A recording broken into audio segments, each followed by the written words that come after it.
How can you say inflation doesn't matter? How does Marcellus say crude oil does not matter for Asian Paints? If it does not matter, how will it not show margins? How will it not show in margins of Asian Paints at $70 and $120? How can difference not be there? Long-term margins may marginalize, but what about short-term? If the stock goes down 20, the audience perspective on why we don't lose our heads on input cost inflation. Does India go into recession because of oil prices? No, Shodab, no, absolutely no. So there is no evidence. So if you look back and study 2000 to 2009, so you will not find any evidence.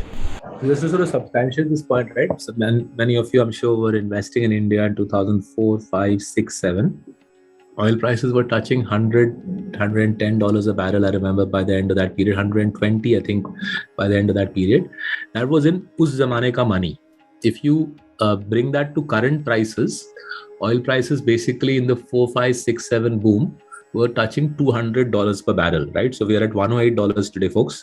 Oil prices in the 4, 5, 6, 7 boom were touching $200 a barrel. And I'm sure those of you lived through the boom, so felt the boom. And therefore, if you adjust for inflation, today's oil prices are not particularly high. The second reason, and as Nandita has pointed out, you can do the GDP correlations quite easily. There is no discernible correlation between economic growth and oil prices. The reason for that is our economy actually isn't particularly oil intensive.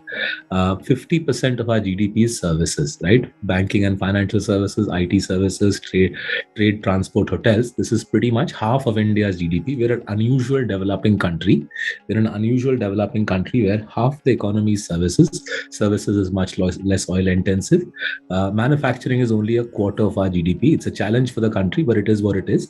The most oil-intensive part of the economy tends to be manufacturing. Last we knew, TCS's share price isn't dependent on the oil price. Last we knew, TCS is not a big user of crude oil. Neither is Infosys, nor for that matter is Bajaj Finance or HDFC Bank.